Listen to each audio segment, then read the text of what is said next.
কিছু কিছু মানুষ মারা যাওয়ার পরে চেহারাটা এমন সুন্দর হয়, মারা যাওয়ার পরে তার চেহারাটা জীবিত থাকার চাইতে বেশি সুন্দর হয়।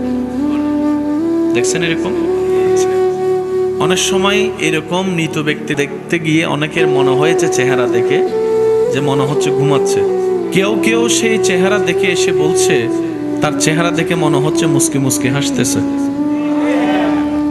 আবার অনেকের মুখে এমনও শোনা যায়, বলে যে এত সুন্দর করে ওনাকে শোয়ানো হয়েছে, উনি শুয়ে আছেন, চেহারাটা দেখে মনে হচ্ছে একটা পুতুল শুয়ে আছে।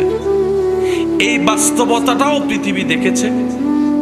আবার কিছু কিছু মানুষের মৃত্যুর পরে চেহারা এমন ভয়ানক হয়, জীবিত থাকতে হয়তো সে বিশ্ব সুন্দরী ছিল, কিন্তু মৃত্যুর পরে চেহারাটা এমন ভয়ানক হয় নিজের পরিবারের মানুষ পর্যন্ত দেখার সুযোগ পায় না।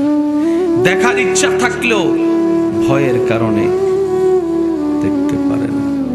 মনে রাখবেন, একজন মানুষের জন্য, একজন মুসলমানের জন্য দুইটা বিষয়ে কম্প্রোমাইজ করা কখনোই ঠিক নয়। একটা হচ্ছে জীবন নিয়ে কম্প্রোমাইজ, আর একটা হচ্ছে ঈমান নিয়ে কম্প্রোমাইজ। সবকিছু নিয়ে কম্প্রোমাইজ চলবে। আমার মোবাইলটা নিতে চাও, নাও, কারণ সেটা ব্যাক আসার সুযোগ আছে। জীবনের একটা সেকেন্ড চলে গেলে সেটা আর ব্যাক আসার সুযোগ। তো কারো জন্য ব্যতীত মন নিয়ে আজীবন কান্না করে সময় নষ্ট করার মতো বোকামি আর কিছু হতে পারে? জীবন নিয়ে কোনো কম্প্রোমাইজ চলবে, আর একটা হচ্ছে ঈমানের ব্যাপারে কোনো কম্প্রোমাইজ চলবে।